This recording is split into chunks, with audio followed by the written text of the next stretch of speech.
उससे पैदा होने वाली जो सूरत हाल है उस पर तहरीक-ए-लब्बैक पाकिस्तान ने भी स्टैंड लेने का फैसला करते हुए आज से पूरे पाकिस्तान में हड़ताल की कॉल दी है। और ये हड़ताल कब तक चलेगी, क्या ये धरने और एहतजाज में भी बदल सकती है? तहरीक-ए-लब्बैक का जो बुनियादी मुतालिबा है वो क्या है, इस पर बात करने के लिए मेरे साथ मौजूद है तहरीक-ए-लब्बैक पाकिस्तान के सरबराह साद। शुक्रिया ज्वाइन करने के लिए, वक्त देने के लिए। साद रिजवी साहब, सबसे पहले मैं जानना चाहूंगी कि जो आपका मुतालिबा है वो मुतालिबात आपके क्या हैं जो पूरे मुल्क में हड़ताल की कॉल दी गई है, क्या आगे जाके एहतजाज में भी कन्वर्ट हो सकती, धरने में भी? अस्सलाम वालेकुम, बहुत शुक्रिया जी डॉक्टर साहबा। हमने हमारा बुनियादी मुतालबा जो डॉक्टर साहब है वो है कि जो 14 फरवरी के बाद पेट्रोलियम की मसनूआत के अंदर जो कीमतों के अंदर इजाफा किया गया है उसकी वापसी, ये हमारा पहला बुनियादी मुतालबा है। और इसके लिए आज हमने मुल्क भर में शटर डाउन कॉल दी थी जो अल्हम्दुलिल्लाह बहुत निहायत कामयाब रही, बल्कि पूरी कौम एक तहरीक-ए-लब्बैक पाकिस्तान की आवाज़ के साथ मिलाकर गरीबों की आवाज़ का हिस्सा बनी। इसके लिए मैं पूरी कौम का शुक्रगुजार हूँ। और आगे जो सिलसिला है इंशाल्लाह जब तक ये कीमतें वापस नहीं लेते उस वक्त तक हम इंशाल्लाह इस सिलसिले को जारी रखेंगे।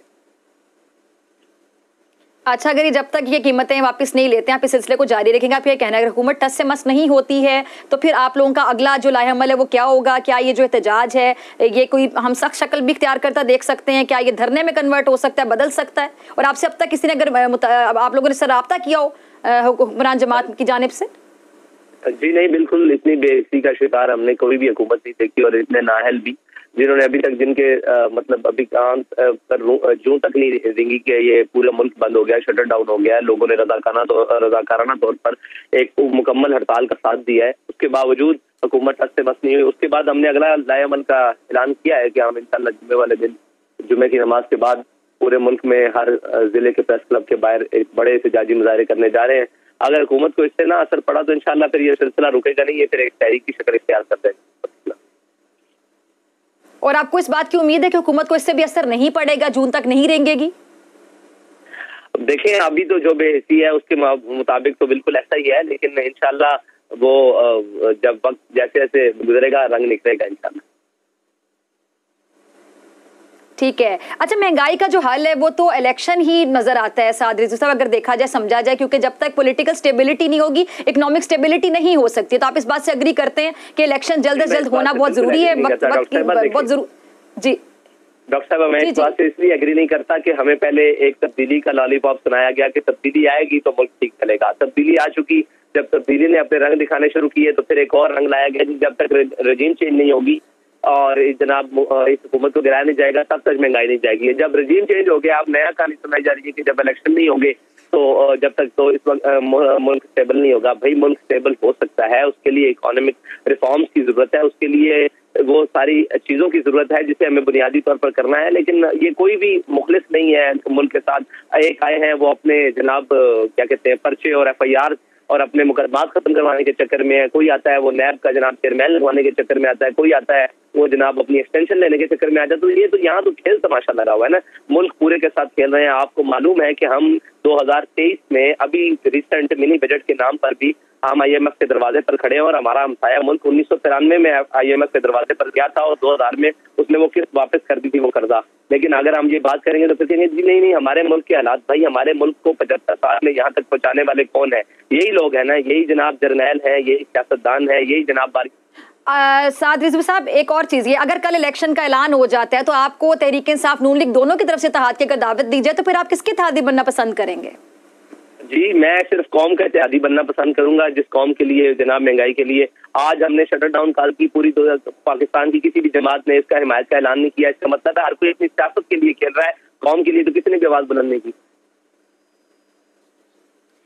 अच्छा, तो आप कितने पुरुमीद हैं? आप जिस तरह अगर आप ये एहतजाज करेंगे, आप लोग आपने कहा फिर आगे जुमे के दिन आपके पास एक अगला लाहेअमल भी है, आपके पास नेक्स्ट प्लान भी है, तो अगर आप साथ ये भी कह रहे हैं कि आपको उम्मीद है, जैसे आज भी किसी के कान से जूं तक नहीं रेंगी, किसी ने राब्ता नहीं किया आप लोगों से, बेहिस हुकूमत है, तो आपको लगता है कि जुमे वाले दिन भी राब्ता नहीं करेंगे, फिर आगे क्या करेंगे? फिर उसके आगे बाद हम अपना लाहेअमल जारी रखेंगे और उसके बाद इंशाल्लाह एक वक्त ऐसा आएगा जब यानी आपके पास अभी से कोई प्लान है कि उसके बाद क्या करेंगे साथ साथ, या फिर आप सिचुएशन को देखते हुए सूरत-हाल को देखते हुए डिसाइड करेंगे? जी नहीं, इसके बाद बहुत सारे प्लान है।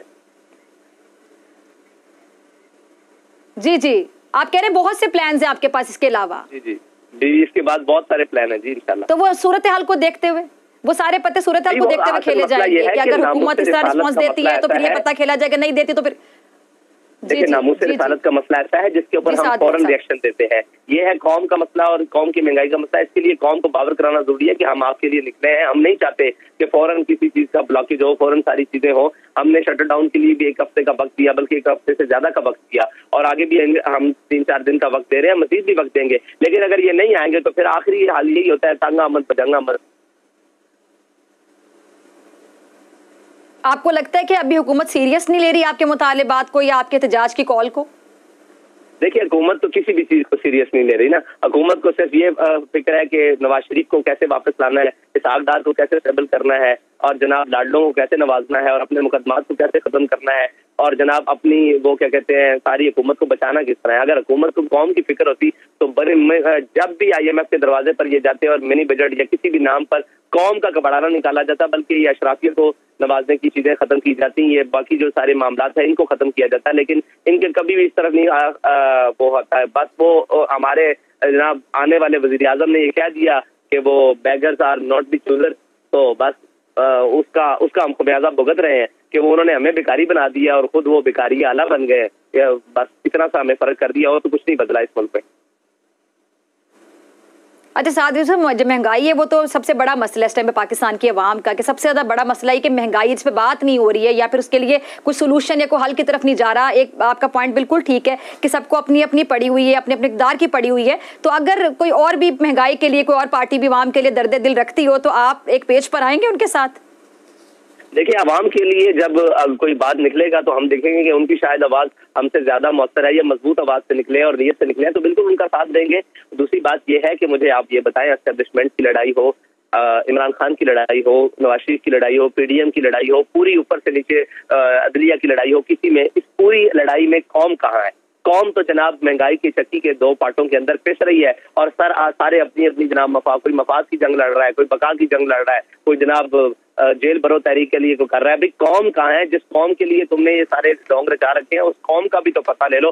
वो कौम जिसके पास जनाब 18,000 रुपए में गुजारा करने वाला जनाब अपने पानी के बिल भी खुद दे रहा है, बिजली के बिल भी खुद दे रहा है, सारा कुछ दे रहा है, और 18 लाख तनख्वाह लेने वाला जनाब बिजली भी यूनिट भी फ्री है, पेट्रोल के जनाब लीटर्स भी फ्री हैं उसके लिए काफी, और गाड़ियां भी मुफ्त है, तालीम भी मुफ्त है, इलाज भी मुफ्त है। तो ये भी तो पता करना है कि कौम क्या कर रही है। हर कोई अपनी लड़ाई में अपने जनाब एक डुगरी लेके पूरी कौम को आगे लगाया हुआ है। कोई कहता है जेल भर दो, कभी कहते हैं जनाब ये कर दो, और दूसरे आते हैं वो कहते हैं जनाब हम ये करेंगे, हम अपने कपड़े बेचकर कौम के लिए कराएंगे। उन्होंने कौम के बकाया मानदा कपड़े भी उतारने नहीं। मेरे पास आखिरी 30 सेकंड्स हैं, मुझे आपका शुक्रिया अदा करना है। जरा दोबारा नाज़रीन को बता दी कि जो लोग आपको देख रहे हैं इस टाइम पे, बोल न्यूज़ देख रहे हैं, आपको सुन रहे हैं कि अब आप अगले जुमे को क्या करने जा रहे हैं? इंशाअल्लाह अगले जुम्मे को पाकिस्तान के तमाम जिली डिस्ट्रिक्ट के प्रेस क्लब के बाहर भरपूर एहतजाजी मुजाहरे होंगे, और मैं आपका भी शुक्रिया करता हूँ, आपके चैनल का भी शुक्रिया करता हूँ कि उन्होंने हमारे मौक़िफ़ के लिए हमें वक्त दिया। बहुत शुक्रिया। ठीक है साद रिजवी साहब, बहुत शुक्रिया। आपके वक्त के लिए मुलाकात होगी ब्रेक के बाद, और ब्रेक के बाद बात करेंगे अभिनंदन के हवाले से।